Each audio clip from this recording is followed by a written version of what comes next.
شهر رمضان الذي أنزل فيه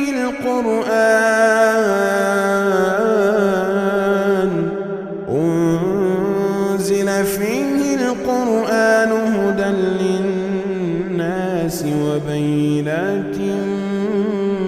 من الهدى والفرقان. السلام علیکم ورحمۃ اللہ وبرکاتہ. اہلا وسہلا ومرحبا. نحمدہ صلی علی رسولہ الکریم. اما بعد فاعوذ باللہ من الشیطان الرجیم. بسم اللہ الرحمن الرحیم. رب زدنی علما رب زدنی علما رب زدنی علما. رب اشرح لی صدری ویسر لی امری واحلل عقدۃ من لسانی یفقہوا قولی.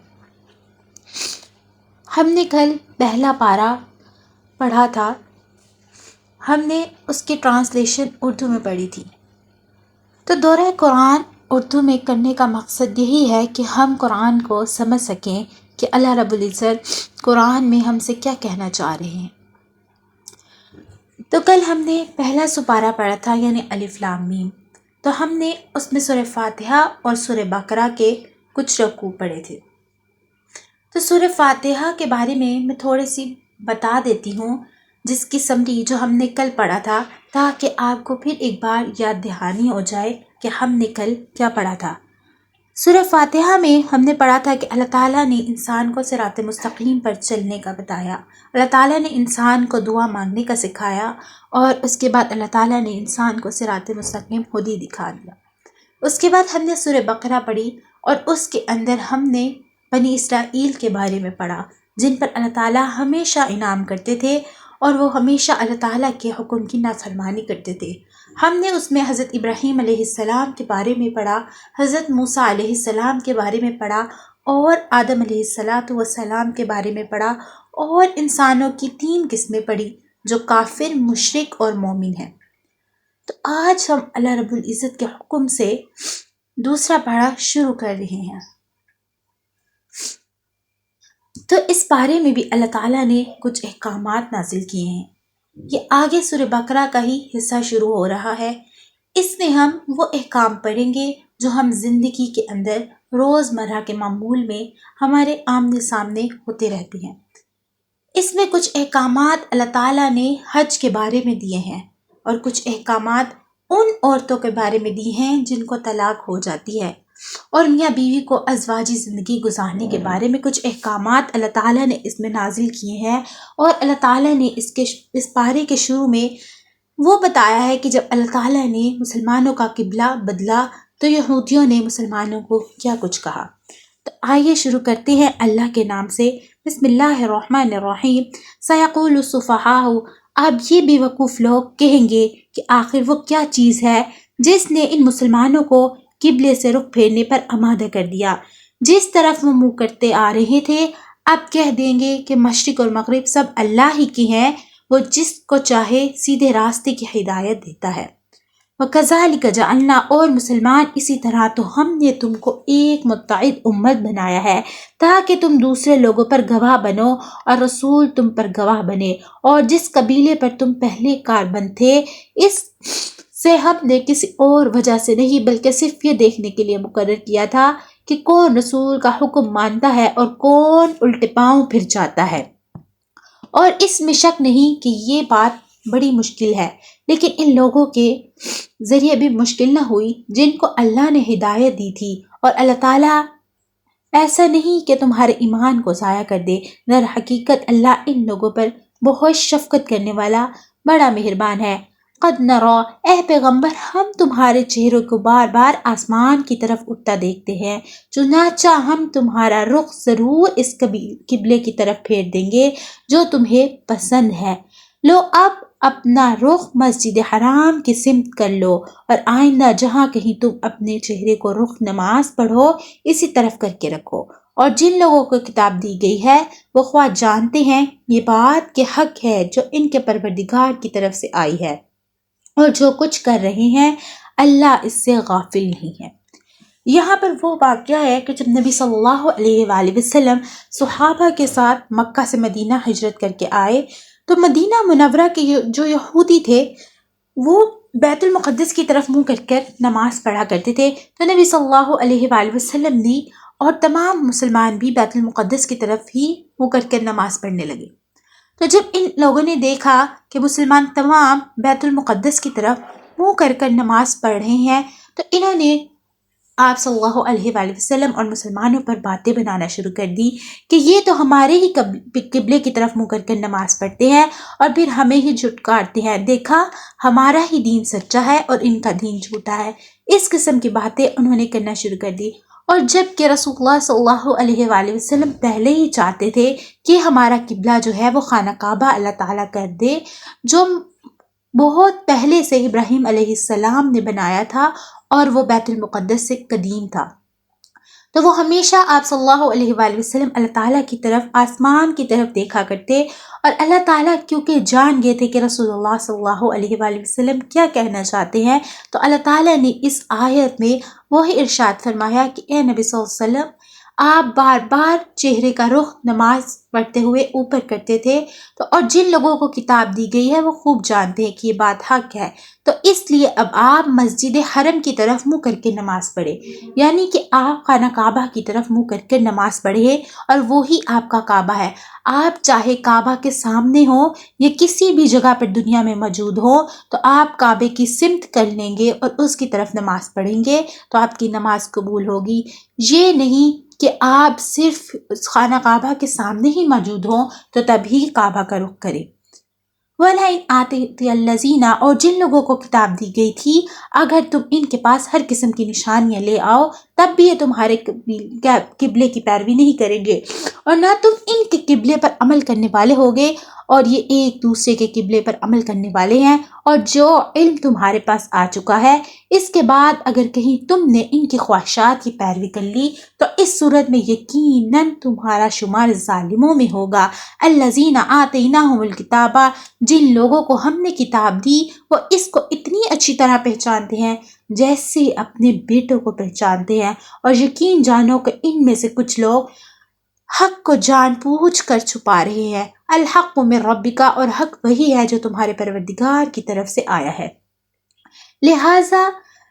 اس میں شک کرنے والوں میں ہرگز شامل نہ ہو جانا۔ وَلِكُلِّ، اور ہر گروہ کی ایک سمت ہے جس کی طرف وہ رخ کرتا ہے، لہٰذا تم نیک کاموں کو ایک دوسرے سے آگے بڑھنے کی کوشش کرو۔ تم جہاں بھی ہوگے اللہ تم سب کو اپنے پاس لے آئے گا، یقیناً اللہ ہر چیز پر قادر ہے۔ وَمِنْ حَيْثُ، اور تم جہاں سے بھی سفر کے لیے نکلو اور منہ نماز کے وقت مسجد حرام کی طرف کرو، اور یقیناً یہی بات ہے جو تمہارے پروردگار کی طرف سے آئی ہے، اور جو کچھ تم کرتے ہو اللہ اس سے بے خبر نہیں۔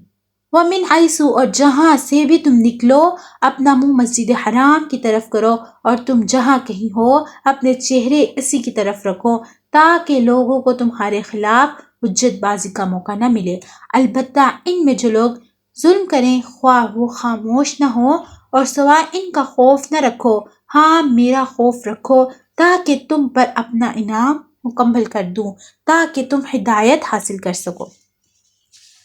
اب اللہ تعالیٰ نے یہودیوں کو اس بات کا منہ توڑ جواب دیا کہ جب وہ نبی صلی اللہ علیہ وآلہ وسلم اور مسلمانوں پہ باتیں بناتے تھے کہ اگر ان کا رب سچا ہے اور ان کا دین سچا ہے تو یہ ہمارے قبلے کی طرف منہ کر کے کیوں نماز پڑھتے ہیں، اس کا مطلب یہ ہوا کہ ہمارا دین سچا ہے۔ تو اللہ تعالیٰ نے جب قبلہ بدلنے کا حکم دیا تو اس وقت اللہ تعالیٰ نے ان آیات میں 3 دفعہ مسلمانوں کو حکم دیا کہ تم مسجد حرام کی طرف منہ کر کر نماز پڑھو، یعنی کہ بیت اللہ کی طرف، اور وہ تمہارا قبلہ ہے۔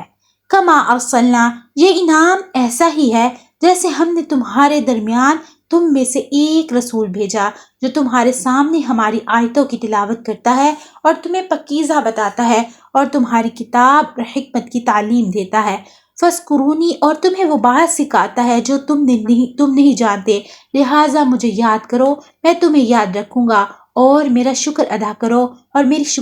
ناشکری نہ کرو۔ یا ایھا الذین آمنوا، اے ایمان والو، صبر اور نماز سے مدد حاصل کرو، بے شک اللہ صبر کرنے والوں کے ساتھ ہے۔ ولا تقولوا، اور جو لوگ اللہ کے راستے میں قتل ہوئے اور ان کو مردہ نہ کہو، دراصل وہ زندہ ہے مگر تم ان کو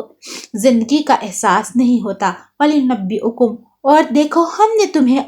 ہم آزمائیں گے، کبھی خوف سے اور کبھی بھوک سے، کبھی مال و جان اور پھلوں کی کمی سے، اور جو لوگ ایسے حالات میں صبر سے کام لیں گے ان کے لیے خوشخبری سنا دو۔ الذین، یہ وہ لوگ ہیں جب ان کو کوئی مصیبت پہنچتی تو یہ کہتے ہیں ہم سب اللہ ہی کے ہیں اور ہم کو اللہ ہی کی طرف لوٹ کر جانا ہے۔ اولئک علیہم، یہ وہ لوگ ہیں جن پر ان کے پروردگار کی طرف سے خصوصی عنایتیں ہیں اور رحمت ہے، اور یہی لوگ ہیں جو ہدایت پر ہے۔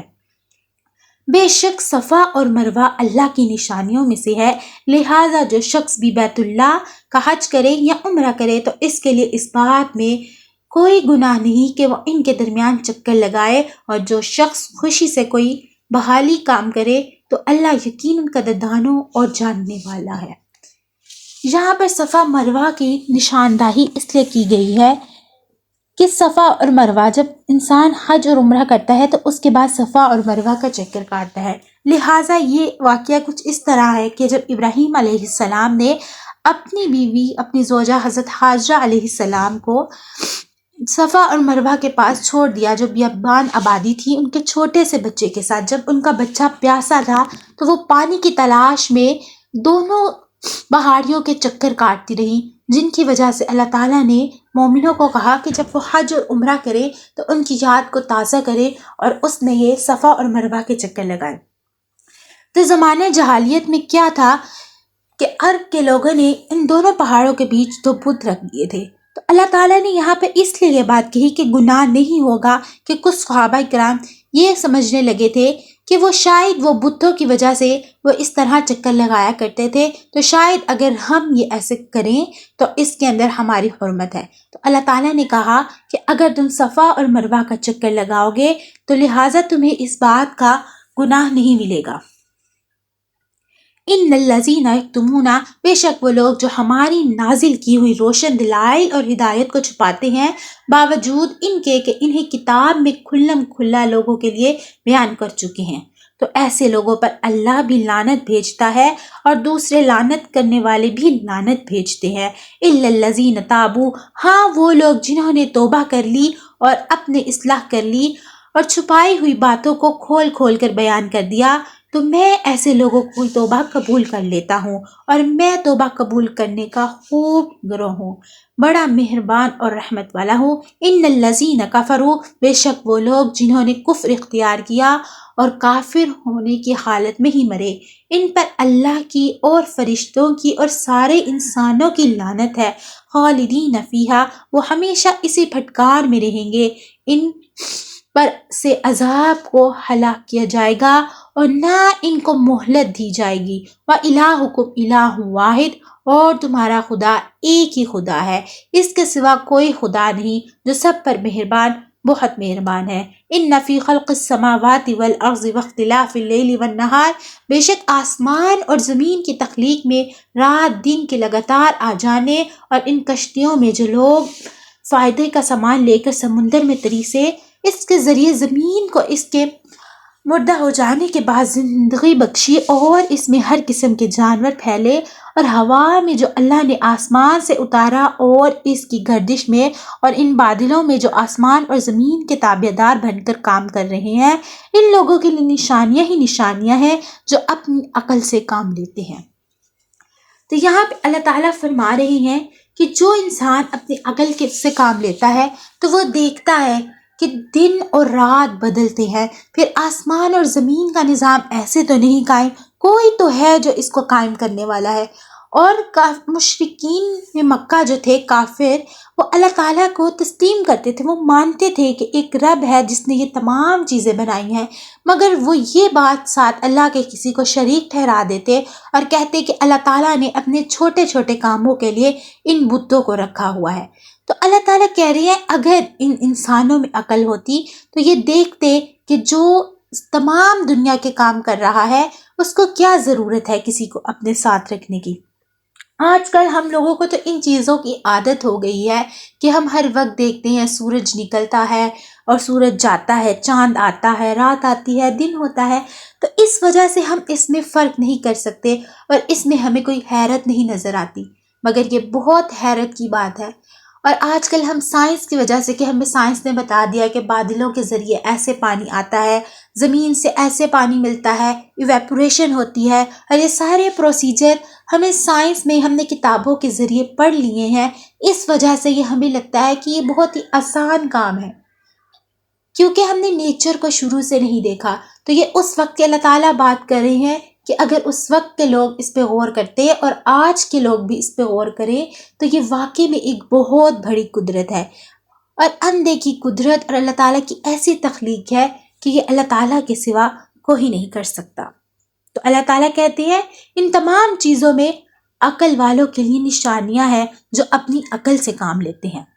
وَمِنَ النَّاسِ مَن يَتَّخِذُ، اور اس کے باوجود لوگوں میں کچھ وہ بھی ہیں جو اللہ کے علاوہ دوسروں کو اس کی خدائی میں اس طرح شریک قرار دیتے ہیں کہ ان سے ایسی محبت رکھتے ہیں جیسے اللہ کی محبت رکھنی چاہیے، اور جو لوگ ایمان لا چکے ہیں وہ اللہ ہی سے سب سے زیادہ محبت رکھتے ہیں۔ اور کاش کہ یہ ظالم جب دنیا میں کوئی تکلیف دیکھتے ہیں تو اسی وقت سمجھ لیا کرے کہ تمام طاقت اللہ ہی کو حاصل ہے، اور یہ کہ اللہ کا عذاب آخرت میں اس وقت بڑا سخت ہوگا۔ جب وہ پیش جن کے پیچھے یہ لوگ چلتے ہیں اپنے پیروکار سے مکمل بے تعلقی کا اعلان کریں گے، اور یہ سب لوگ عذاب کو اپنی آنکھوں سے سامنے دیکھ لیں گے، اور ان کے تمام باہمی رشتے کٹ کر رہ جائیں گے۔ وقال الذین اتبعوا، اور جنہوں نے ان کو پیشوا کی پیروی کی تھی وہ کہیں گے کاش ہمیں ایک مرتبہ پھر دنیا میں لوٹنے کا موقع مل جائے تاکہ ان پیشواؤں سے اسی طرح بے تعلقی کا اعلان کریں جیسے انہوں نے ہم سے بے تعلقی کا اعلان کیا۔ اسی طرح اللہ انہیں دکھا دے گا کہ ان اعمال آج ان کے لیے حسرت ہی حسرت بن چکے ہیں، اور اب وہ کسی صورت دوزخ سے نکلنے والے نہیں ہیں۔ یا ایھا الناس، اے لوگو زمین میں جو حال پکیزہ چیزیں ہیں وہ کھاؤ، اور شیطان کے نقش قدم پر نہ چلو، یقین جانو کہ وہ تمہارے لیے ایک کھلا دشمن ہے۔ انما یامرکم، وہ تو تم کو یہی حکم دے گا کہ تم بدی اور بے حیائی کے کام کرو، اللہ کے ذمہ وہ باتیں لگاؤ جن کا تمہیں علم نہیں۔ تو یہاں پر یہ بات ہو رہی ہے کہ جو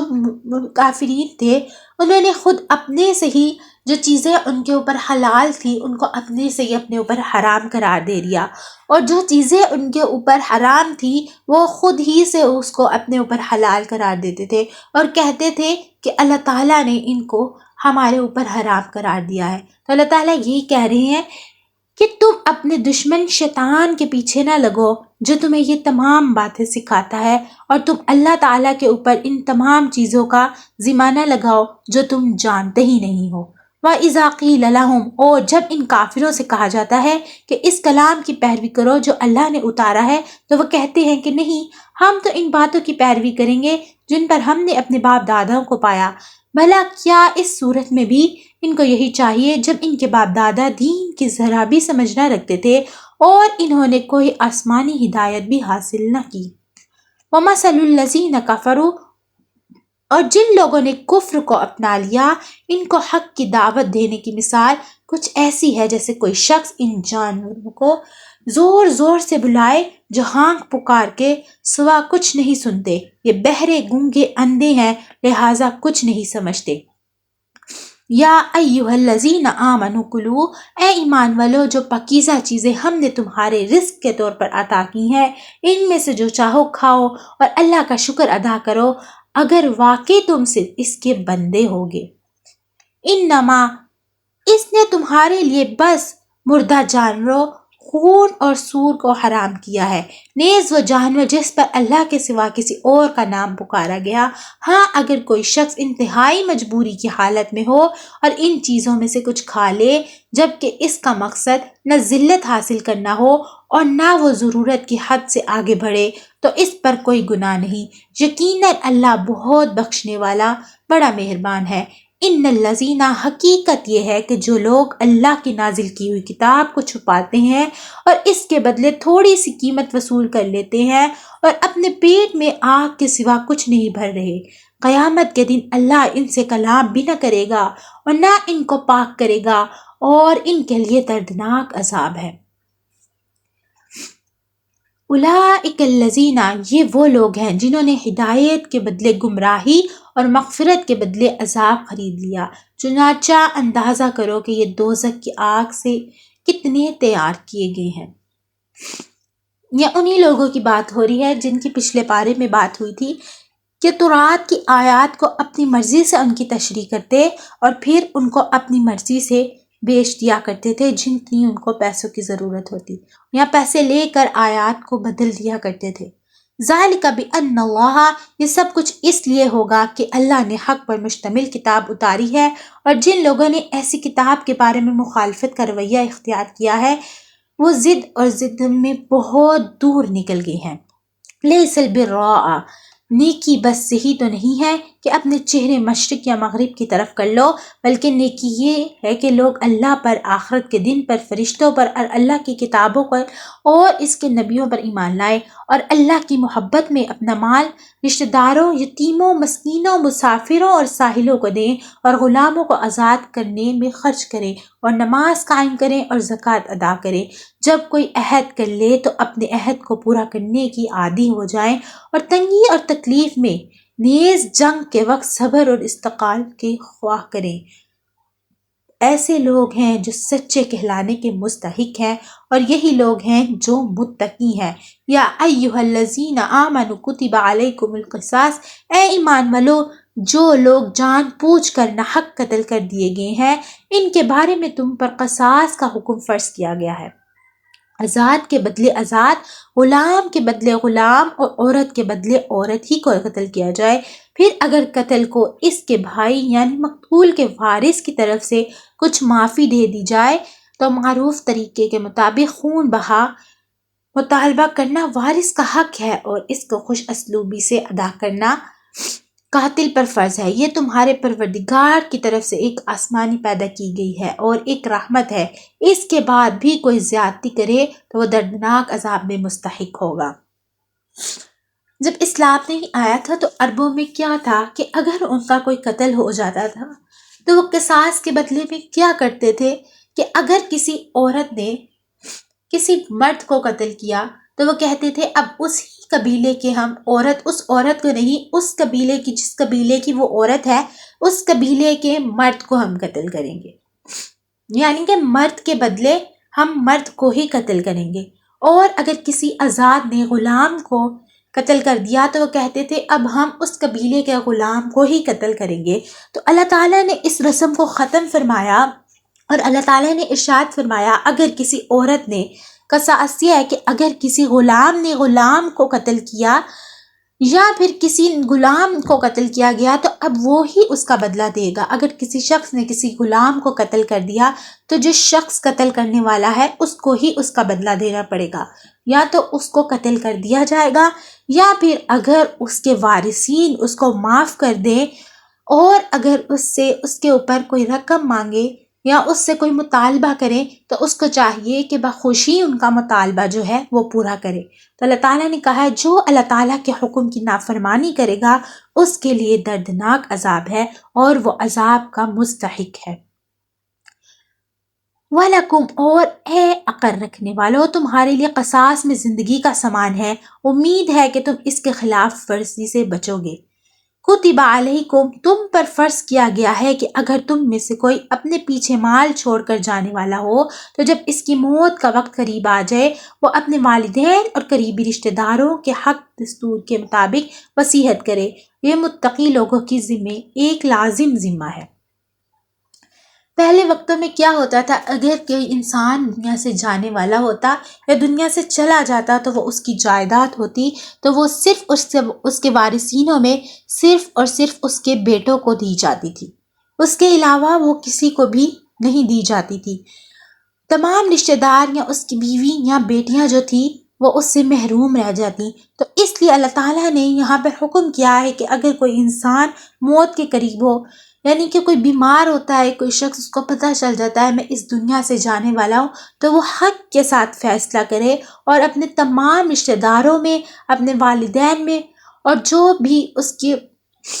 حقدار ہیں ان تمام میں حق کے مطابق وہ تمام کی تمام جائیداد کو تقسیم کرے۔ فمن بدلا، پھر جو شخص اس وصیحت کو سننے کے بعد اس میں کوئی تبدیلی کرے گا تو اس کا گناہ ان لوگوں پر ہوگا جو اس میں تبدیلی کریں گے۔ یقین رکھو کہ اللہ سب کچھ سنتا اور جانتا ہے۔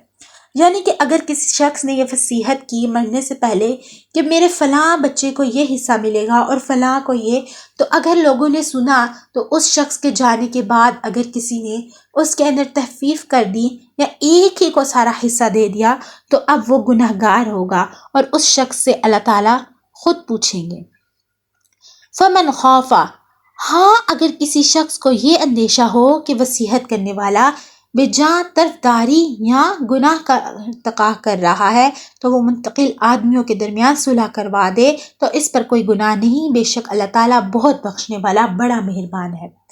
یعنی کہ اگر کوئی شخص ان میں سمجھدار بیٹھا ہوا ہے اور کوئی شخص ایسا کر رہا ہے کہ اس کی 2 اولادیں ہیں تو ایک ہی اولاد کو تمام مال دے رہا ہے اور دوسری کو نہیں دے رہا، تو اگر اس میں کوئی سمجھدار شخص بیٹھا ہوا ہے تو وہ ان میں برابر کا اس میں تقسیم کرے اور اس آدمی کو سمجھائے کہ ان کے اندر برابر کا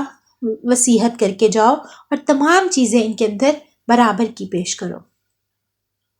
یا ایھا الذین آمنوا کتب علیکم الصیام، اے ایمان والو تم پر روزے فرض کیے گئے ہیں جس طرح تم سے پہلے لوگوں پر فرض کیے گئے تھے تاکہ تمہارے اندر تقوی پیدا ہو۔ ایامن، کتنی گنتی کے چند دن روزے رکھنے، پھر بھی اگر تم میں سے کوئی شخص بیمار ہو یا سفر پہ ہو تو وہ دوسرے دنوں میں اتنی ہی تعداد کو پورا کر لے۔ جو لوگ اس کی طاقت رکھتے ہوں وہ ایک مسکین کو کھانا کھلائیں، روزے کا فدیہ ادا کریں۔ اس کے علاوہ اگر کوئی شخص اپنی خوشی سے کوئی نیکی کرے تو اس کے حق میں بہتر ہے، اور اگر تم سمجھو تو روزے رکھنے میں تمہارے لیے زیادہ بہتری ہے۔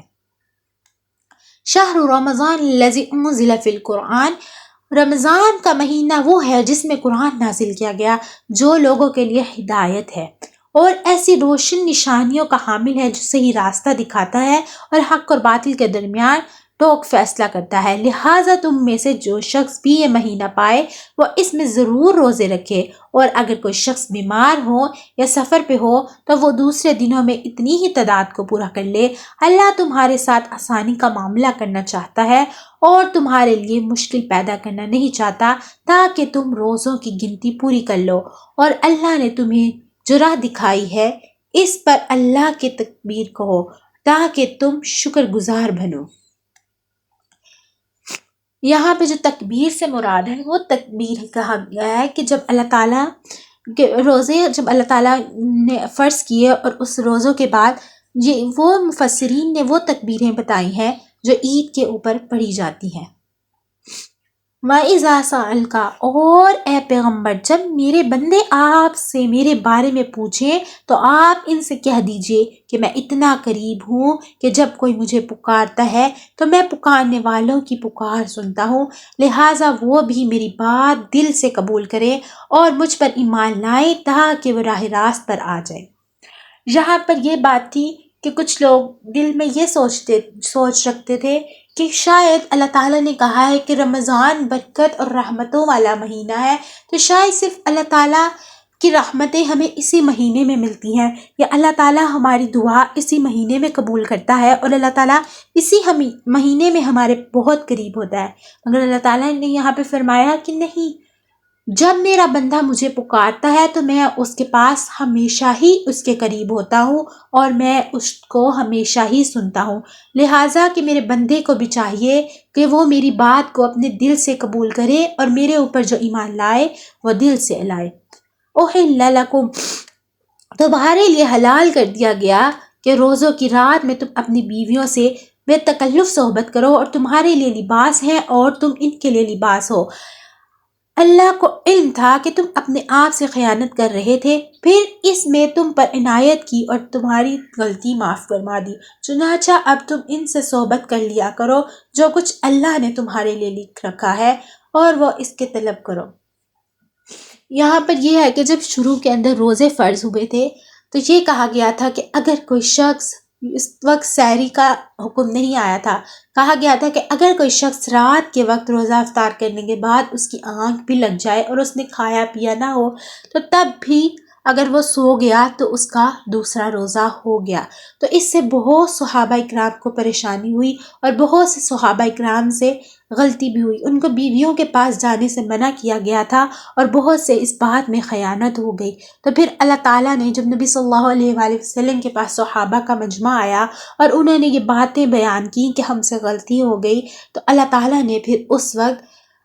معاف کر دیا اور اللہ تعالیٰ نے کہا کہ تم اب دن کا روزہ رکھو گے اور رات تمہارے لیے ایسے ہے کہ تم اس میں کھاؤ پیو اور اپنی بیویوں کے پاس جاؤ، اور پھر اگلے دن جب صبح ہو تو تم اس وقت سحری کر کر پھر روزہ رکھ لو، اور اس وقت کھاؤ اور پیو جب تک صبح کے سفید دھاری سیاہ دھاری سے ممتاز ہو کر تم پر واضح نہ ہو جائے۔ اس بات کی رات آنے تک روزہ پوری کرو اور اپنی بیویوں سے اس حالت میں مشابہت نہ کرو جب تم مسجدوں میں اعتکاف میں بیٹھے ہو۔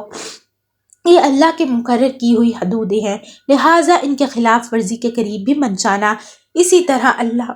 نشانیوں کو لوگوں کے سامنے کھول کھول کر بیان کرتا ہے تاکہ وہ تقوی اختیار کر سکیں۔ وَلَا تَقُولُوا، اور آپس میں ایک دوسرے کا مال ناحق طریقوں سے نہ کھاؤ، ورنہ ان کا مقدمہ حاکموں کے اس غرض سے لے کے جاؤ کہ لوگوں کے مال کا کوئی حصہ جانتے پوچھتے ہڑپ کر لو تو یہ گناہ ہوگا۔ یسألونک، لوگ آپ سے مہینوں کے چاند کے بارے میں پوچھتے ہیں، آپ انہیں بتائیں کہ یہ لوگ کے مختلف معاملات ہیں اور حج کے اوقات متعین کر دیے گئے ہیں، اور یہ کوئی نیکی نہیں ہے کہ تم گھروں میں ان کی پشت کی طرف سے داخل ہو، بلکہ نیکی یہ ہے کہ انسان تقوی اختیار کرے۔ تم گھروں میں ان کے دروازے سے داخل ہوا کرو اور اللہ سے ڈرتے رہو تاکہ تمہیں فلاح حاصل ہو۔ یہاں پہ واقعہ یہ ہے کہ عرب کا ایک رواج تھا کہ جب وہ احرام باندھ لیتے یا حج کی تیاری کر لیتے تو اب اگر ان کو کوئی ضروری کام ہوتا اور انہوں نے احرام باندھ لیا ہوتا تو گھر میں سے ان کو کوئی کام ہوتا تو وہ اپنے گھر سے اگلے دروازے سے نہ جاتے، وہ کہتے کہ یہ بات ٹھیک نہیں ہے، یہ نحوست والی بات ہوتی ہے۔ تو انہوں نے یا تو اپنے گھر کے پیچھے سے دروازے بنائے ہوئے تھے جن میں سے وہ داخل ہوتے، اور اگر کوئی راستہ نہ ہوتا تو اس وقت خود اس جگہ پر راستہ بنا کر یا اس کی توڑ پھوڑ کر کر اس راستے سے داخل ہوتے۔ تو اللہ تعالیٰ نے یہاں پر اس چیز سے منع فرمایا ہے۔ وَقَاتِلُوا فِي سَبِيلِ اللَّهِ، اور ان لوگوں سے اللہ کے راستے میں جنگ کرو جو تم سے جنگ کرتے ہیں، اور زیادتی نہ کرو، یقین جانو کہ اللہ زیادتی کرنے والے کو پسند نہیں کرتا۔ وَاقْتُلُوهُمْ، اور تم ان لوگوں کو جہاں پاؤ قتل کرو اور انہیں اس جگہ سے نکال باہر کرو انہوں نے تمہیں نکالا تھا، اور فتنہ قتل سے زیادہ سنگین برائی ہے، اور تم ان سے مسجد حرام کے پاس اس وقت تک لڑائی نہ کرو جب تک وہ خود اس میں تم سے لڑائی شروع نہ کریں، ہاں اگر وہ تم اس میں لڑائی شروع کر دے تو ان کو قتل کر سکتے ہو، ایسے کافروں کی سزا یہی ہے۔ یہ واقعہ صلح حدیبیہ کا ہے جب نبی صلی اللہ علیہ وآلہ وسلم تمام صحابہ کے ساتھ وہاں پر گئے اور اس وقت کافروں نے ان کو وہاں پر عمرہ نہ کرنے دیا۔ تو اگلے سال پھر نبی صلی اللہ علیہ وآلہ وسلم نے یہی پلان بنایا کہ ہم دوبارہ عمرہ کرنے کے لیے جائیں گے۔ تو صحابہ کرام کو ڈر تھا کہ کیا وہ اس بار بھی ہمیں عمرہ کرنے دیں گے یا نہ کرنے دیں گے، حج کی نیت سے گئے تو کیا وہ اس بار بھی ہمارے ساتھ کوئی جنگ لڑیں گے۔ تو اس وقت 4 مہینے ایسے تھے جن کے اندر جنگ نہیں کر سکتے تھے، حرمت والے مہینے تھے، تو وہ وقت تھا، تو ان کو ڈر یہ تھا کہ اگر وہ ہمارے سے لڑائی کریں گے تو ہم ان کو کیسے قتل کریں گے۔ تو اللہ تعالیٰ یہاں پر فرما رہے ہیں کہ قتل کرنے سے زیادہ، بے شک قتل کرنا بھی ناحق کسی کو قتل کرنا جائز نہیں، مگر قتل کرنے سے زیادہ فتنہ ہے، یعنی کسی چیز کے بارے میں پروپیگنڈا کرنا اور پروپیگنڈا کر کے اس کے خلاف مخالفت ہر وقت کرتے رہنا۔ تو انہوں نے ایسے ہی کیا تھا کہ مسلمانوں کو پروپیگنڈا کر کر اور ان کو تنگ کر کر کے مکہ سے نکال دیا تھا اور مسجد حرام سے دور کر دیا تھا۔ تو اللہ کہہ رہے ہیں کہ فتنہ فساد سے زیادہ اچھا ہے کہ تم ان کو قتل کر دو اگر وہ تم سے لڑائی کرنا شروع کریں تو۔ فَإِن، پھر اگر وہ باز آ جائیں تو بے شک اللہ بہت بخشنے والا بڑا مہربان ہے۔ وَقَاتِلُوهُمْ حَتَّىٰ، اور تم ان سے لڑتے رہو یہاں تک کہ فتنہ باقی نہ رہے اور دین اللہ کا ہو جائے۔ پھر اگر وہ باز آ جائیں تو سمجھ لو کہ تشدد سوائے ظالموں کے کسی پر نہ ہونا چاہیے۔ اشہر بالمشہور،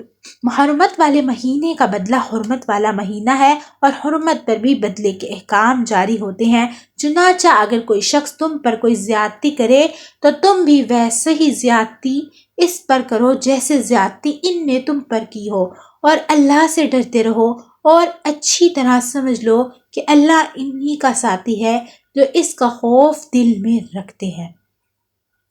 اور اللہ کے راستے پہ مال خرچ کرو اور اپنے آپ اور خود اپنے ہاتھوں ہلاک مت کر ڈالنا، اور نیکی اختیار کرو، بے شک اللہ نیکی کرنے والوں سے محبت کرتا ہے۔ اور حج اور عمرے کے لیے پورا پورا ارادہ کرو، ہاں اگر تم روک دیے جاؤ تو جو قربانی میسر ہو اللہ کے حضور پیش کرو، اور اپنے سر اس وقت تک نہ منڈواؤ جب تک قربانی اپنی جگہ نہ پہنچ جائے۔ ہاں اگر تم میں سے کوئی شخص بیمار ہو یا اس کے سر میں کوئی تکلیف ہو تو روزہ یا صدقے کے قربانی کا فدیہ دے دے۔ جب تم امن حاصل کر لو، جو شخص حج کے ساتھ عمرے کا فائدہ بھی اٹھائے اور جو قربانی میسر ہو اللہ کے حضور پیش کرے۔ ہاں اگر کسی کے پاس اس کی طاقت نہ ہو تو وہ حج کے دوران 3 روزے رکھے اور 7 روزے اس وقت جب تک گھر کو نہ لوٹ جائے۔ اس طرح یہ کل 10 روزے ہوئے۔ یہ حکم ان لوگوں کے لیے ہے جن کے گھر مسجد حرام کے پاس نہ رہتے ہوں، اور اللہ سے ڈرتے رہو اور جان رکھو کہ اللہ کا عذاب بڑا سخت ہے۔ الحج اشہر معلومات، حج کے چند 3 مہینے ہیں، چنانچہ جو شخص ان مہینوں میں احرام باندھ کر اپنے اوپر حج لازم کر لے تو حج کے دوران ان کا وہ کوئی فحش بات نہ کرے، کوئی گناہ نہ کرے، اور تم جو کوئی نیک کام کرو اللہ اسے جان لے گا۔ اور حج کے سفر میں زیادہ لے جاؤ کیونکہ بہترین ذرہ اور تقوی ہے، اور اے عقل والو میری نافرمانی سے ڈرو۔ تو اب لوگ کیا کرتے تھے کہ جب حج کرنے جاتے تھے تو وہ اپنے ساتھ کھانے پینے کا سامان نہیں لے کے جاتے تھے، وہ یہ کہہ دیتے تھے کہ اللہ جو ہے وہ ہماری مدد خود کرے گا، ہم اللہ کی راہ میں جا رہے ہیں۔ تو اللہ تعالیٰ اس میں فرما رہی ہے کہ کسی کے آگے ہاتھ پھیلانا بہت ہی بری بات ہے۔ چنانچہ تم اپنا کھانے پینے کا سامان جب تم سفر میں جاؤ تو اپنے ساتھ لے کے جاؤ تاکہ تمہیں کسی کے آگے ہاتھ نہ پھیلانا پڑے اور تم تقوی اختیار کر سکو، اور اللہ تعالیٰ کی نافرمانی کرنے سے ڈرو، یعنی کہ اللہ تعالیٰ کے حکم کی نافرمانی نہ کرو۔ لیس علیکم جناح، تم پر اس بات میں کوئی گناہ نہیں کہ تم حج کے دوران تجارت یا مزدوری کے ذریعے اپنے پروردگار کا فضل تلاش کرو۔ پھر جب تم عرفات سے رواں ہو جاؤ تو مشعر حرام کے پاس جو مزدلفہ میں واقع اللہ کا ذکر کرو، اور اس کا ذکر اسی طرح کرو جس طرح اس نے تمہیں ہدایت کی ہے جب اس سے پہلے تم بالکل نا واقف تھے۔ ثم اس کے علاوہ یہ بات بھی یاد رکھو تم اسی جگہ سے روانہ ہو جانا، لوگ روانہ ہوتے ہیں، اور اللہ سے مغفرت مانگو، بے شک اللہ بہت بخشنے والا بڑا مہربان ہے۔ پھر جب تم اپنے حج کا کام پورا کر چکو تو اللہ اسی طرح ذکر کرے جو تم اپنے ماں باپ دادوں کا ذکر کیا کرتے ہو، بلکہ اس سے بھی زیادہ ذکر کرو۔ اور بعض لوگ تو وہ ہیں جو دعا میں بس یہ کہتے ہیں کہ ہمارے پروردگار ہمیں دنیا میں بھلائی عطا فرما اور آخرت میں ان کا کوئی حصہ نہیں ہوتا۔ یہ ان لوگوں کی بات ہو رہی ہے جو حج کے دوران انہوں نے دن مقرر کیا ہوتا تھا جس میں اپنے باپ داداؤں کا ذکر کیا کرتے تھے۔ تو اللہ تعالیٰ کہہ رہے ہیں کہ جتنا تم اپنے باپ دادوں کا ذکر کرتے ہو تو انہوں نے کیا کیا ہے، وہ تو اللہ تعالیٰ کے پہلے ہی نافرمان تھے، تو تم ان کا ذکر کیوں کرتے ہو؟ بلکہ تم اللہ کو یاد کیا کرو، جتنا ان کو یاد کرتے ہو اس سے بھی زیادہ اللہ کو یاد کرو۔ وَمِنْهُمْ مَنْ يَقُولُ رَبَّنَا آتِنَا، اور انہوں میں سے کوئی وہ بھی ہیں جو یہ کہتے ہیں کہ اے ہمارے پروردگار ہمیں دنیا بھی بھلائی عطا فرما اور آخرت میں بھی بھلائی، اور ہمیں دوزخ کے عذاب سے بچا لے۔ اولئک لہم، یہ وہ لوگ ہیں جنہوں نے اپنے اعمال کی کمائی کا حصہ ثواب کی صورت میں ملے گا، اور اللہ جلد حساب لینے والا ہے۔ وَاذْكُرُوا اللَّهَ، اور اللہ کو گنتی کے ان چند دنوں میں جب تم نے مینا میں مقیم کیا تھا۔ پھر جو شخص 2 ہی دن میں جلدی چلا جائے اس پر بھی کوئی گناہ نہیں، اور جو شخص 1 دن میں بھی جائے اس پر بھی کوئی گناہ نہیں۔ یہ تفصیل اس لیے ہے جو تقوی اختیار کرے، اور تم سب تقوی اختیار کرو اور یقین رکھو کہ تم سب کو اسی طرف لوٹ کر آنا ہے۔ وَمِنَ النَّاسِ اور لوگوں میں ایک وہ شخص بھی ہے کہ دنیاوی زندگی کے بارے میں اس کی باتیں تمہیں بڑی اچھی لگتی ہیں اور جو کچھ اس کے دل میں ہے اس پر وہ اللہ کو گواہ بناتا ہے، حالانکہ وہ تمہارے دشمنوں میں سب سے زیادہ کڑے ہیں، اور جب اٹھ کر جاتا ہے تو زمین میں اس کے دوڑ دھوپ لیے جاتے ہیں، اس میں فساد مچائے اور فصلیں اور نسلیں تباہ کرے، حالانکہ اللہ فساد پسند نہیں کرتا۔ یہاں پہ اس واقعے کی طرف ذکر ہو رہا ہے کہ نبی صلی اللہ علیہ وآلہ وسلم کے بعد ایک آدمی آیا جو نبی صلی اللہ علیہ وسلم کے پاس بیٹھ کر نبی صلی اللہ علیہ وآلہ وسلم اور اللہ تعالیٰ کے دین، نبی صلی اللہ علیہ وآلہ وسلم پر اتری ہوئی کتاب اور اللہ تعالیٰ کے دیے ہوئے دین پر کہتا ہے کہ میں ایمان لے آیا ہوں، اور بہت ہی اچھی رسول اللہ صلی اللہ علیہ وسلم کے ساتھ باتیں کر کے گیا اور یہ گواہی دے کے گیا کہ میں اللہ تعالیٰ پر ایمان لا چکا ہوں، میں دل سے اللہ تعالیٰ کو مانتا ہوں اور یہ سب۔ اور اس کے بعد جب وہ وہاں سے گیا تو اس نے کیا کیا کہ زمین میں فساد مچایا اور فصلیں اور نسلیں تباہ کر دی۔ مثلاً کہ اس نے کیا کیا کہ کچھ مسلمانوں کی جو فصلیں تھیں ان کو آگ لگا دی اور ان کو خراب کر دیا، جس کی وجہ سے مسلمانوں کا بہت زیادہ نقصان ہو گیا۔ وَإِذَا قِيلَ لَهُ، اور جب اس نے کہا کہ اللہ کا خوف کرو تو ناخن اس کے گناہ پر آمادہ کر دیتے ہیں، چنانچہ ایسے شخص کو تو جہنم ہی راس آئے گی۔ وَمِنَ النَّاسِ، اور یقین کرو وہ بہت بڑا بچھونا ہے، اور دوسری طرف لوگوں میں وہ شخص بھی ہے جو اللہ کی خوشنودی کی خاطر اپنی جان کا سودا کر لیتے ہیں، اور اللہ ایسے بندوں کا بڑا مہربان ہے۔ یعنی یہاں پہ صحابہ اکرام کا ذکر ہو رہا ہے جنہوں نے اپنے آپ کو جہاد کے اندر اللہ تعالیٰ کی راہ میں پیش کیا۔ یا ایھا الذین آمنوا ادخلوا، اے ایمان والو اسلام میں پورے داخل ہو جاؤ اور شیطان کے نقش قدم پر نہ چلو، یقین جانو تمہارا کھلا دشمن ہے۔ فَإِن، پھر جو روشن دلائل تمہارے پاس آ چکے ہیں اگر تم ان کے بعد بھی راہ راست سے پھسل گئے تو رکھو کہ اللہ اقتدار میں بھی کامل ہے، حکمت میں بھی کامل ہے۔ هل ينظرون، یہ کافر ایمان لانے کے لیے اس کے سوا کس بات کا انتظار کر رہے ہیں کہ اللہ خود بادل کے سایوں میں ان کے سامنے موجود ہو اور فرشتے بھی ان کے ساتھ ہوں اور سارا معاملہ بھی ہو چکا ہو، حالانکہ آخرکار سارے معاملات اللہ ہی کی طرف تو لوٹ کر آئیں گے۔ تو یہاں پر مشرکین مکہ نے اور کافروں نے رسول اللہ صلی اللہ علیہ وسلم سے کیا کہا کہ اللہ تعالیٰ ہمارے سامنے خود آئے اور اللہ تعالیٰ ہمیں خود بتائیں کہ آپ اللہ کے رسول ہیں تو پھر ہم ایمان لے کر آئیں گے۔ تو اللہ تعالیٰ کہہ رہی ہیں کہ یہ وقت تو تب آئے گا، میں ان کے سامنے ابھی سے آ گیا تو پھر تو ان کا دنیا کا امتحان ختم ہو جائے گا، تو پھر اندیکھی چیز پر ایمان لانا کیسا ہوا، تو پھر ایمان کیا ہوا؟ تو یہ تو وہی معاملہ ہو گیا جو آخرت میں ہونا ہے کہ اللہ اور فرشتے موجود ہوں گے اور تمام لوگوں کا حساب ہوگا اور ان کو ان کے حساب کے مطابق، ان کے اعمال کے مطابق ان کے درجے دیے جائیں گے۔ سل بنی اسرائیل کم آتیناہم، بنی اسرائیل سے پوچھو ہم نے ان کو کتنی ساری کھلی نشانیاں دی تھی، اور جس شخص کے پاس اللہ کی نعمت آ چکی ہو پھر وہ اس کو بدل ڈالے تو اسے یاد رکھنا چاہیے کہ اللہ کا عذاب بڑا سخت ہے۔ جن لوگوں نے کفر اپنا لیا ان کے لیے دنیاوی زندگی بڑی دلکش بنا دی گئی ہے اور اہل ایمان کا مذاق اڑاتے ہیں، حالانکہ جنہوں نے تقوی اختیار کیا ہے وہ قیامت کے دن ان سے کہیں بلند ہوں گے، اور اللہ جس کو چاہتا ہے بے حساب رزق دیتا ہے۔ یعنی کہ یہاں پر بات یہ نہیں ہے کہ اللہ تعالیٰ صرف ایمان والوں کو ہی، جو اللہ تعالیٰ کا حکم مانے اللہ تعالیٰ ان کو ہی رزق دیتا ہے، بلکہ اللہ تعالیٰ کافروں کو بھی رزق دیتا ہے، کیونکہ دنیاوی زندگی کی کوئی بھی ویلیو اللہ تعالیٰ کی نظر میں نہیں ہے۔ دنیاوی زندگی فانی ہے، اس لیے اللہ تعالیٰ اس دنیا میں یعنی کہ جسے چاہے اس کو رزق دیتا ہے، جسے چاہے اس کو دولت دیتا ہے، کیونکہ یہ دنیاوی زندگی اللہ تعالیٰ کی نظر میں کچھ ہے ہی نہیں۔ تو اس لیے اللہ تعالیٰ کافروں کو بھی دیتا ہے۔ اگر اس زندگی کے بارے میں اللہ تعالیٰ کو تھوڑا سا بھی شبہ ہوتا، یہ زندگی بہت اچھی ہوتی ہے، اللہ کو محبوب ہوتی، تو اللہ تعالیٰ کبھی اپنے نافرمانوں کو رزق نہ دیتا۔ تو اللہ تعالیٰ کہہ رہے ہیں میں جس کو چاہوں بے حساب رزق دوں، یہ میری مرضی ہے، چاہے وہ کافر ہوں۔ کان الناس امۃ واحدہ،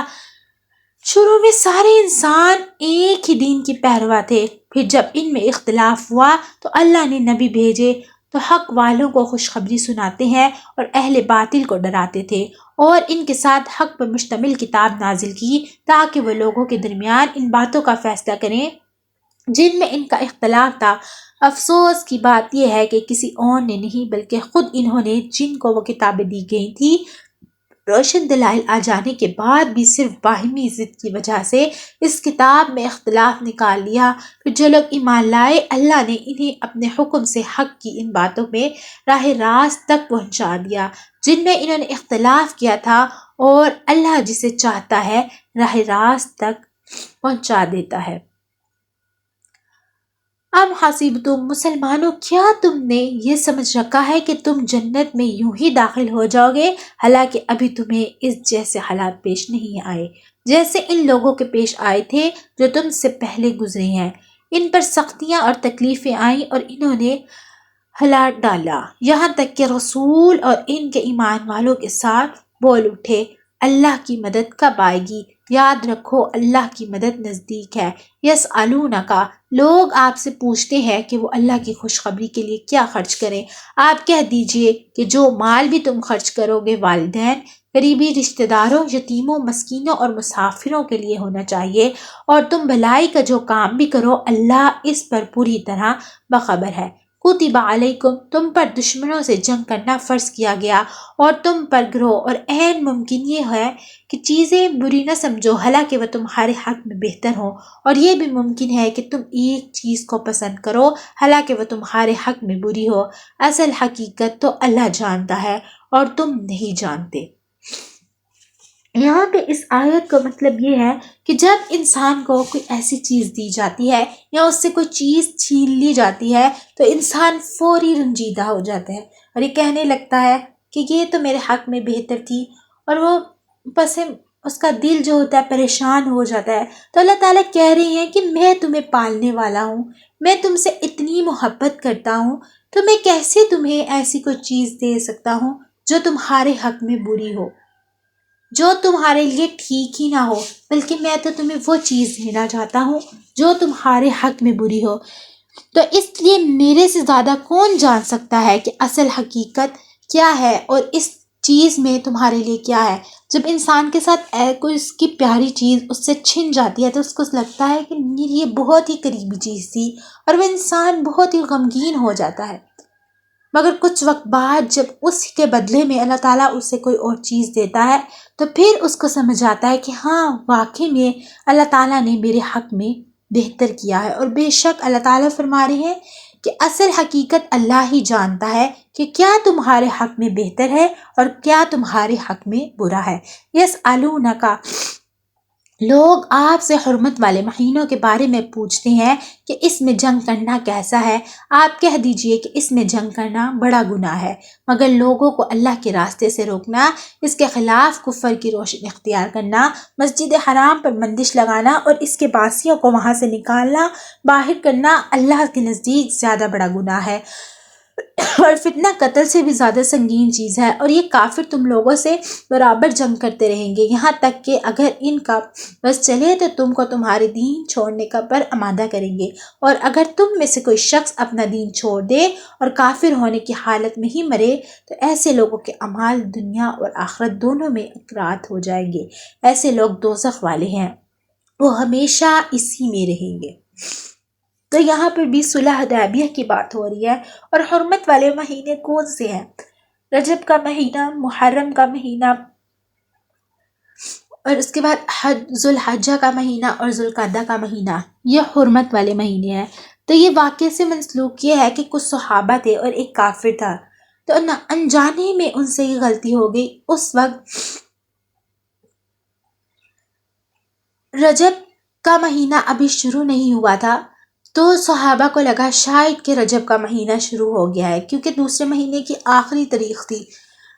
تو اب کافروں نے یہ بات بنا لی کہ جس نے اللہ تعالیٰ نے ان کے حرمت والے مہینے میں قتل نہ کرنے کا حکم دیا ہے تو ان نے حرمت والے مہینے میں قتل کیا ہے، جس کی وجہ سے انہوں نے پورا پروپیگنڈا کرنا شروع کر دیا۔ تو صحابہ اکرام اس بات سے ڈر گئے اور نبی صلی اللہ علیہ وسلم کے پاس آئے اور انہوں نے یہ واقعہ ان کو سنایا۔ تو اللہ تعالیٰ نے کہا کہ جو لوگ تمہیں تمہارے گھر سے، یعنی کہ ان لوگوں نے ان کے خلاف ان کو اس قدر تنگ کیا اور اتنا ستایا، اتنے ظلم و ستم کر کفار مکہ نے تمام مسلمانوں کو ان کے گھر سے ہی نکال دیا اور اللہ تعالیٰ کے گھر سے ہی دور کر دیا۔ تو اللہ تعالیٰ فرما رہے ہیں کہ یہ فتنہ کرنا قتل کرنے سے زیادہ سنگین ہے۔ قتل کر تو اتنا جو ہے گناہ نہیں ملے گا یا اتنا فتنہ نہیں پھیلے گا جتنا یہ لوگ فتنہ پھیلاتے ہیں اور طرح طرح کے سازشیں کرتے ہیں اور پروپیگنڈا کرتے ہیں تاکہ یہ تمہیں تمہارے دین سے چھڑا سکے اور تمہیں ان تمام چیزوں سے دور کر سکے۔ ان الذین آمنوا والذین حاجروا، اس کے برخلاف جو لوگ ایمان لائے اور جنہوں نے ہجرت کی اور اللہ کے راستے میں جہاد کیا تو وہ بے شک اللہ کی رحمت کی امید رکھے اور اللہ بہت بخشنے والا بڑا مہربان ہے۔ یسألونک، لوگ آپ سے شراب اور جوئے کے بارے میں پوچھتے ہیں، آپ کہہ دیجئے کہ ان دونوں میں بڑا گناہ بھی ہے اور لوگوں کے لیے کچھ فائدے بھی ہیں، اور ان دونوں کا گناہ ان کے فائدوں سے زیادہ بڑا ہے۔ اور لوگ آپ سے پوچھتے ہیں کہ وہ اللہ کی خوشخبری کے لیے کیا خرچ کرے، آپ کہہ دیجئے جو تمہاری ضرورت سے زائد ہو، اللہ تعالیٰ اپنے احکام کے لیے صاف بیان کرتا ہے تاکہ تم غور و فکر کرو۔ یہاں پہ پوائنٹ یہ ہے کہ اللہ تعالیٰ نے شراب کو گناہ کیوں قرار دیا؟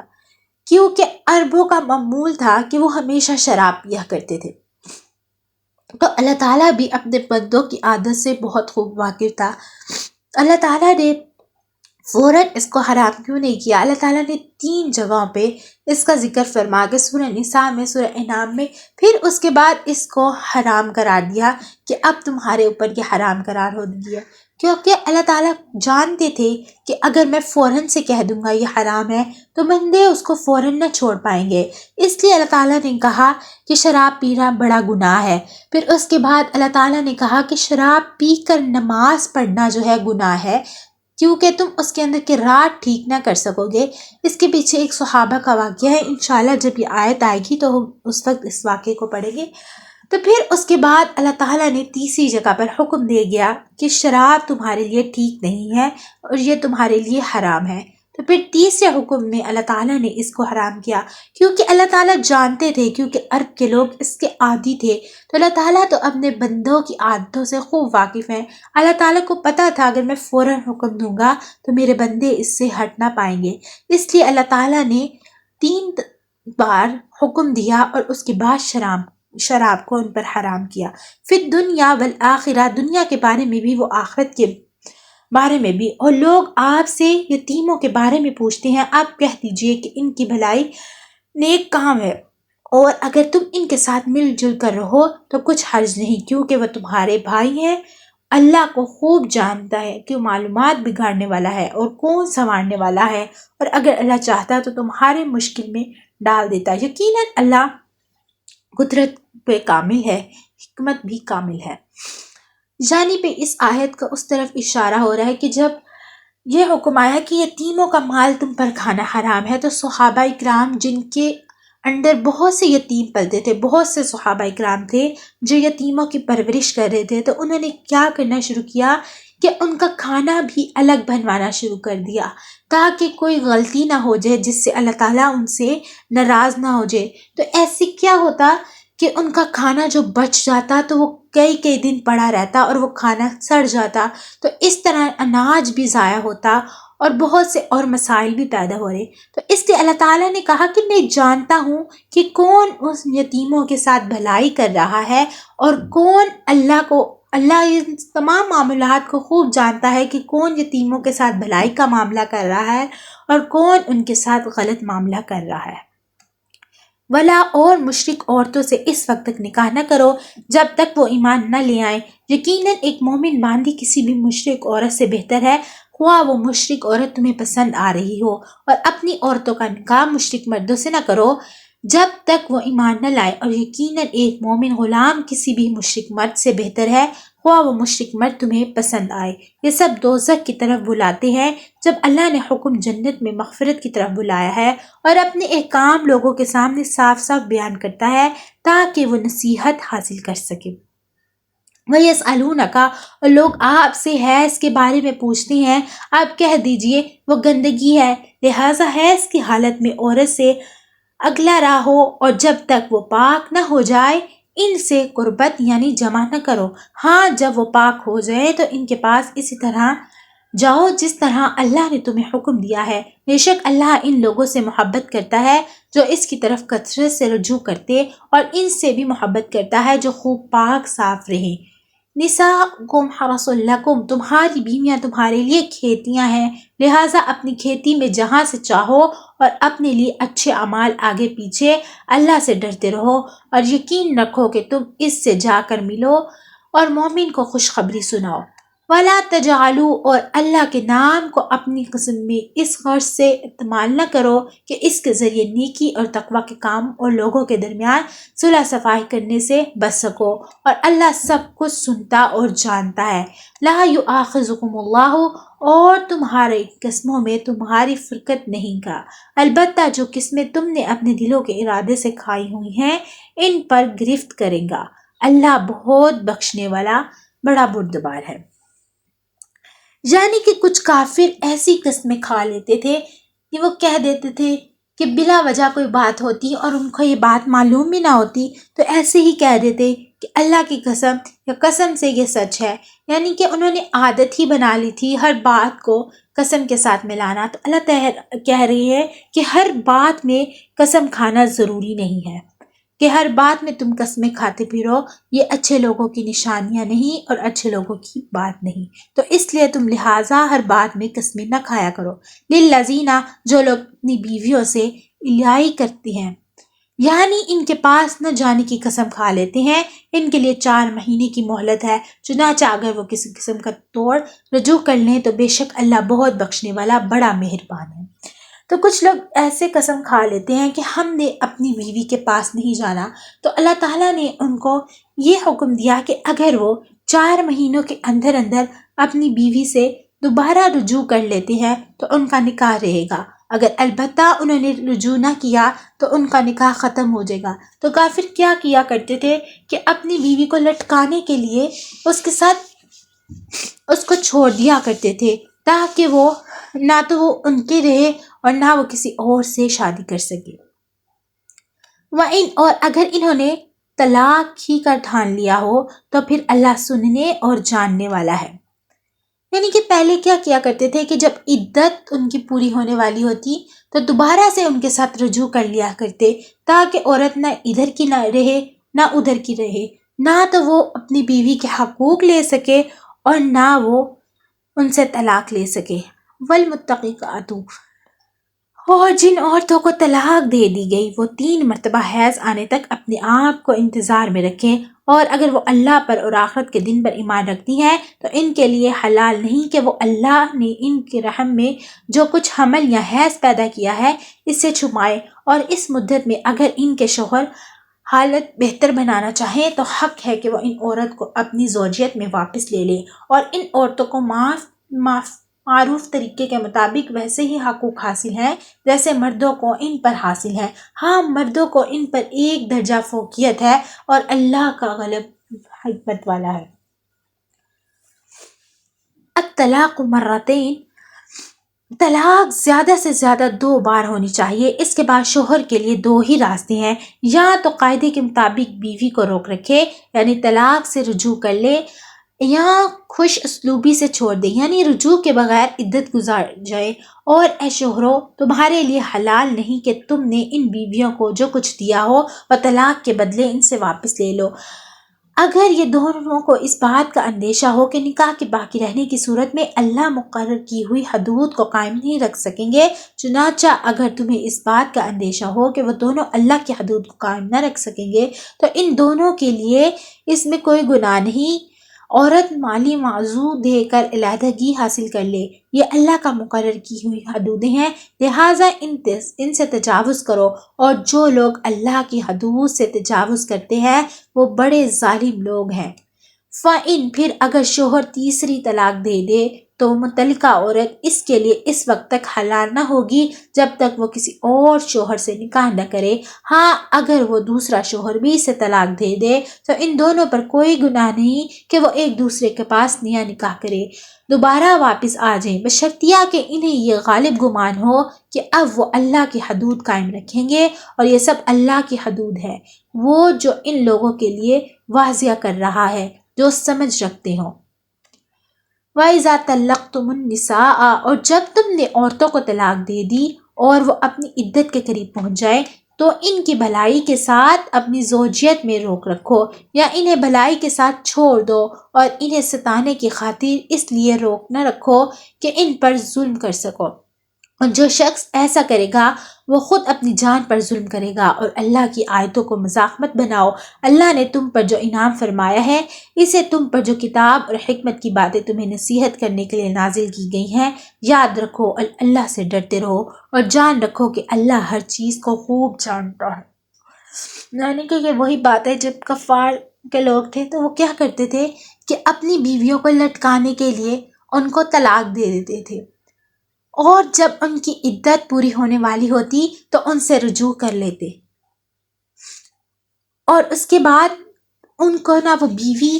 کے حقوق حاصل کر سکتی تھی نہ وہ کچھ اور کر سکتی تھی۔ اس طرح عورتوں پہ وہ ظلم کرتے تھے اور ان کو لٹکائے رکھتے تھے، پھر ایسے ہی دوبارہ طلاق دیتے، پھر جب عدت پوری ہونے والی ہوتی تو ان سے رجوع کر لیتے، نہ تو وہ ان کو کسی اور سے نکاح کرنے دیتے اور نہ وہ ان کو وہ حقوق دیتے جو ایک بیوی کے حقوق ہوتے ہیں۔ تو اللہ تعالیٰ نے اس کے بارے میں فرمایا ہے، یا تو تم ان کو پوری طرح سے جو ہے چھوڑ دو، طلاق دے دو، یا پھر اگر تم ان کے ساتھ دوبارہ اپنانا چاہتے ہو تو ان کو اسی طرح سے رکھو جس طرح سے اللہ کا حکم ہے، اور ان کو ان کے پورے پورے حقوق دو۔ وَإِذَا طَلَّقْتُمُ النِّسَاءَ اور جب تم نے عورتوں کو طلاق دے دی ہو اور وہ اپنی عدت کو پہنچ جائیں تو اے میکے والو انہیں اس بات سے منع نہ کرو کہ وہ اپنے پہلے شوہر سے دوبارہ نکاح کرے، بشرطیہ کہ وہ بھلائی کے ساتھ ایک دوسرے سے راضی ہوں گے۔ ان باتوں کی نصیحت تم میں سے ان لوگوں کی کم جاری ہے جو اللہ اور یوم آخرت پر ایمان رکھتے ہیں، یہی تمہارے لیے زیادہ ستر اور پاکیزہ طریقہ ہے، اللہ جانتا ہے کہ تم نہیں جانتے۔ اور مائیں اپنے بچوں کو پورے 2 سال تک دودھ پلائیں، یہ مدت ان کے لیے ہے جو دودھ پلانے کی مدت پوری کرنا چاہے، اور جس باپ کا وہ بچہ ہو اس پر واجب ہے کہ معروف طریقے پر ان ماؤں کے کھانے اور لباس کا خرچہ اٹھائیں۔ ہاں کسی شخص کو اس کی وسادت سے زیادہ تکلیف نہیں دی جائے، نہ تو ماں کو اپنے بچے کی وجہ سے ستایا جائے اور نہ باپ کو اپنے بچے کی وجہ سے، اور اسی طرح کی ذمہ داریاں وارث پر بھی ہیں۔ پھر اگر وہ دونوں یعنی والدین آپس میں رضامندی اور باہمی مشورے سے 2 سال گزر جانے کے بعد دودھ چھڑانا چاہیں یا گزرنے سے پہلے دودھ چھڑانا چاہیں تو اس میں بھی ان پر کوئی گناہ نہیں۔ اگر تم چاہو اپنے بچوں کو کسی انا سے دودھ پلاؤ تو تم پر کوئی گناہ نہیں، جب تم نے جو اجرت ٹھہرائی تھی وہ دودھ پلانے والی انا کو بھی طریقے سے دو،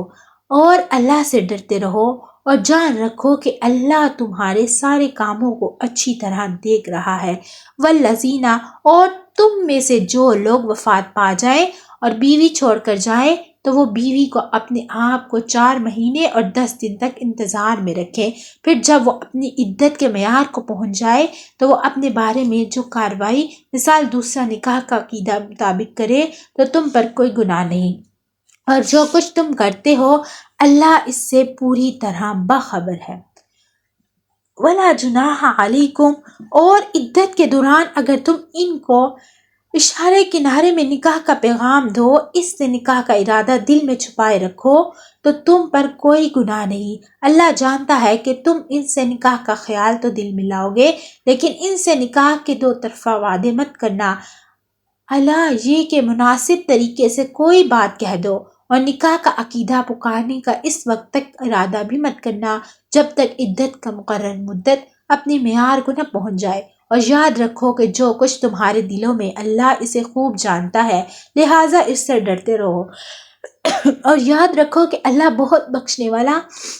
بڑا بردبار ہے۔ لا جناح علیکم تم پر اس میں بھی گناہ نہیں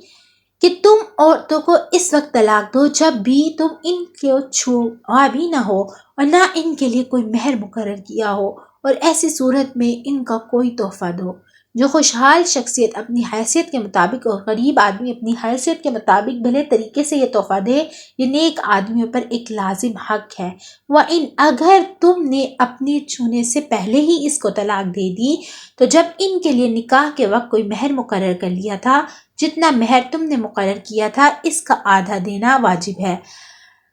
یہ کہ وہ عورت رعایت کر دے اور آدھے مہر کو بھی مطالبہ نہ کرے، یا وہ شوہر سے جس کے ہاتھ میں نکاح کیا ہو رعایت کرے اور پورا مہر دے دے، اور اگر تم رعایت کرو تو تقویٰ کے زیادہ قریب ہے۔ اور آپس میں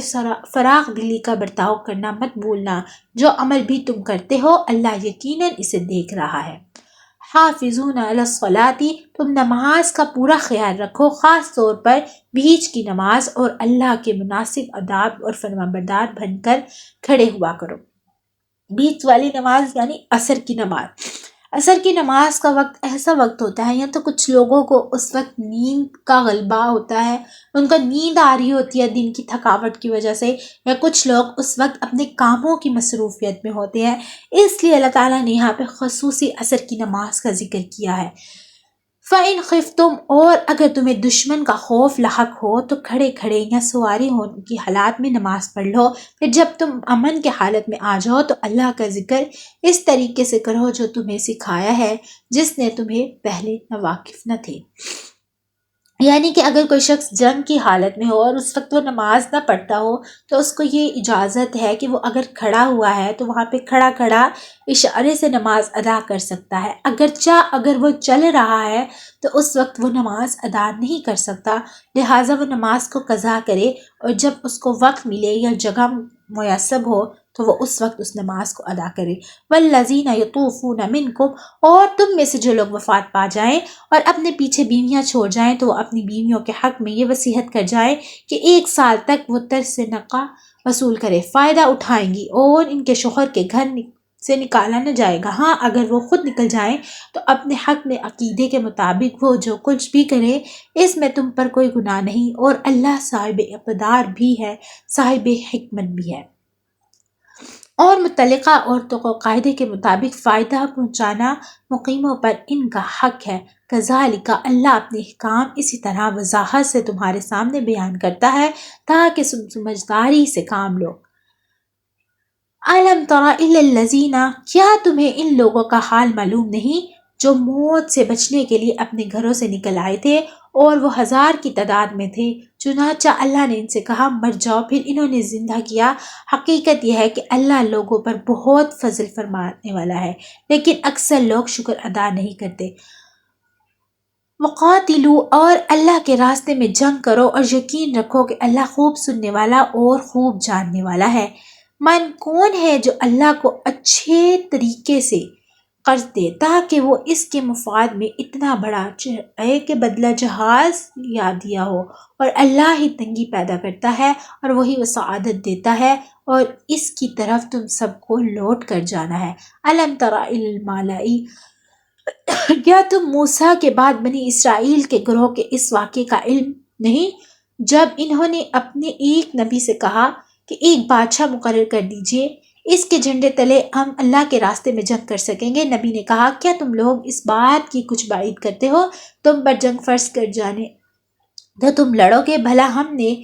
کیا ہوا جو اللہ کے راستے میں جنگ نہ کریں گے، حالانکہ ہم اپنے گھروں اور اپنے بچوں کے پاس نکل باہر آئے ہیں۔ پھر وہ ہوا یہ کہ جب ان پر جنگ فرض کی گئی تو ان میں سے تھوڑے لوگوں کو چھوڑ کر بھاگ گئے، سب پیٹ پھیر گئے، اور اللہ ظالموں کو خوب جانتا ہے۔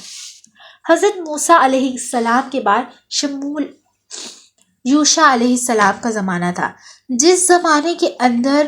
یہودیوں کے بہت سے ان کے اوپر کوئی بادشاہ نہ آیا اور کئی سال تک ان پر ان کے سرداروں نے ہی حکومت کی۔ تو اس وقت کو اگر ہم دیکھیں تو یہودیوں کی اور عیسائیوں کی اور علماء کرام نے اس وقت کو قاضیوں کا زمانہ قرار دیا ہے۔ تو اس 350 سال کا زمانہ یہ رہا۔ اس کے بعد حضرت شمول علیہ السلام آئے، جو ایک بادشاہ سے، تو ان سے انہوں نے یہ بات کی کہ وہ اللہ کے نبی بھی تھے، اور ان سے انہوں نے یہ کہا کہ ہم جنگ لڑنا چاہتے ہیں۔ تو انہوں نے کہا کہ اللہ نے تمہیں پہلے بھی حکم دیا تھا اور بہت سے حکم دیے تھے جن کی تم نے نافرمانی کی تھی۔ تو انہوں نے کہا اب ہمیں جنگ کا حکم دیا جائے تو ہم اللہ تعالیٰ کا حکم ضرور مانیں گے۔ اور ان کے نبی نے ان سے کہا کہ اللہ نے تمہارے لیے طالوت کو بادشاہ بنا کر بھیجا ہے۔ کہنے لگے بھلا اس کو ہم پر بادشاہ کرنے کا کیا حکم ہے؟ ہم اس کے مقابلے میں بادشاہت کے زیادہ مستحق ہیں اور اس کو تو مالی وسعت بھی حاصل ہے۔ نبی نے کہا اللہ نے ان کو تم پر فضیلت دینا چاہی اور انہیں علم اور جسم میں تم سے زیادہ سعادت دی، اور اللہ اپنے مالک جس کو چاہتا ہے دیتا ہے، اور اللہ بڑی وسعت اور بڑا علم رکھنے والا ہے۔ جب ان کے اوپر ایک بادشاہ مقرر کیا گیا جس کو طالوت کہا جاتا تھا، تو طالوت جو تھے وہ ان سے زیادہ طاقتور اور ان سے زیادہ سمجھ والے تھے۔ تو اب انہوں نے کیا اعتراض کیا کہ وہ ہم سے مالی طور میں تو کم ہے، تو وہ ہمارے بادشاہ کیسے ہو سکتے ہیں؟ تو پھر طالوت علیہ السلام نے کہا کہ وہ تم سے علم بھی زیادہ رکھتے ہیں اور تم سے وسعت بھی زیادہ رکھتے ہیں، وہ تم سے زیادہ جانتے ہیں، تو اس لیے اللہ تعالیٰ نے ان کو تمہارا بادشاہ بنایا ہے۔ وقال لهم، اور ان سے ان کے نبی نے یہ کہا کہ طالوت کی بادشاہت کی علامت یہ ہے کہ تمہارے پاس وہ صندوق واپس آ جائے گا جس نے تمہارے پروردگار کی طرف سے سکینت کا سامان اور موسیٰ اور ہارون نے جو اشیاء چھوڑی تھیں ان میں سے کچھ باقی ماندہ چیزیں ہیں، اس فرشتے اٹھا لائیں گے، اگر تم مومن ہو تو تمہارے لیے اس میں بڑی نشانی ہے۔ فلما، چنانچہ جب طالوت لشکر کے ساتھ روانہ ہوا تو اس لشکر والوں سے کہا کہ اللہ کے دریا کے ذریعے تمہارا امتحان لینا ہے، جو شخص اس دریا میں سے پانی پیے گا وہ میرا آدمی نہ ہوگا، اور جو اس سے نہیں چھوئے گا وہ آدمی ہوگا۔ یہ کوئی اپنے ہاتھ سے ایک جلوہ بھی تو کچھ حرج نہ۔ پھر ہوا یہ کہ انہوں نے تھوڑی سے آدمیوں کے سوا باقی سب نے اس دریا سے خوب پانی پیا۔ چنانچہ جب وہ یعنی طالوت اور اس کے ساتھ ایمان رکھنے والے دریا کے پردار ہوئے تو لوگ جنہوں نے طاقتور کا حکم نہ مانا تھا کہنے لگے آج جالوت اور اس کے لشکر کا مقابلہ کرنے میں ہم نے بالکل طاقت نہیں۔ جن لوگوں کا ایمان تھا کہ وہ اللہ سے جا ملنے والے ہیں، انہوں نے کہا نہ جانے کتنی چھوٹی جماعتیں ہیں جو اللہ کے حکم سے بڑی جماعتوں پر غالب آئی ہیں، اور اللہ ان کا ساتھی ہے جو صبر سے کام لیتے ہیں۔ اور جب لوگ جالوت اور اس کے لشکر کے آمنے سامنے ہوئے تو انہوں نے کہا اے ہمارے پروردگار، صبر اور استقامت کی صفات پر ہم پر انڈیل دے، ہمیں ثابت قدم بخش اور ہمیں اس کافر قوم کے مقابلے میں فتح عطا فرما۔ چنانچہ انہوں نے اللہ کے حکم سے ان جالوت کے ساتھیوں اور شکست دی، اور داؤد نے جالوت کو قتل کیا، اور اللہ نے سلطنت اور دانی عطا کی، اور جو علم چاہے اسے عطا کرے۔ اگر اللہ لوگوں کو ایک دوسرے کے ذریعے نفع نہ کرتے تو زمین میں فساد پھیل جاتا، لیکن اللہ تم جہاں پر بھی فضل فرمانے والا ہے۔ یہاں پہ حضرت داؤد علیہ السلام کا واقعہ یہ ہے کہ طالوت جو بادشاہ تھے ان کی قوم کے اندر حضرت داؤد علیہ السلام کے 3 بڑے بھائی جو اس میں شامل تھے۔ تو جب ان کی کوئی خبر نہ آئی تو داؤد علیہ السلام کے والد نے ان کو بھیجا کہ پتہ کرو کہ ان کے بھائیوں کا کیا حال ہے۔ جب وہ وہاں پر گئے تو انہوں نے دیکھا کہ لوگ جو تھے، جب انہوں نے اللہ کی نافرمانی کی تھی اور اس تالاب سے پانی پیا تھا جس سے منع کیا گیا تھا، اس کی وجہ سے ان کے اوپر سستی طاری تھی اور وہ ان سے لڑ نہیں پا رہے تھے۔ تو داؤد علیہ السلام نے کیا کہ داؤد علیہ السلام نے اللہ کا نام لے کر ایک پتھر اٹھایا اور وہ جالوت کے سر میں مار دیا، اور وہ سیدھا جا کے اس کے سر میں لگا جس کی وجہ سے وہ ہلاک ہو گیا۔ اور اس کے بعد جو بادشاہ تھے شمول علیہ السلام، انہوں نے داؤد علیہ السلام کی اپنی بیٹی سے شادی کر دی، جس کے بعد داؤد علیہ السلام کو تمام بادشاہت مل گئی اور وہ وہاں کے بادشاہ بن گئے۔ تلک آیات اللہ، یہ اللہ کی آیتیں ہیں جو ہم آپ کے سامنے ٹھیک ٹھیک پڑھ کر سنا رہے ہیں، اور آپ بے شک ان پیغمبروں میں سے ہیں جو رسول بنا کر بھیجے گئے ہیں۔ یہاں پر ہمارا دوسرا پارہ مکمل ہوا ہے۔ تو اللہ تعالیٰ سے دعا ہے کہ جو ہم نے سنا ہے اللہ تعالیٰ اس پر ہمیں عمل کرنے کی توفیق عطا فرمائے۔ جو میں نے آپ کو سنایا یا میرے کانوں نے سنا، اللہ تعالیٰ اس پہ توفیق ہمیں عمل کرنے کی توفیق عطا فرمائے۔ اور انشاءاللہ ہم کل تیسرا پارہ مکمل کریں گے۔ وآخر الدعوانا ان الحمد للہ رب العالمین۔ السلام علیکم ورحمۃ اللہ وبرکاتہ۔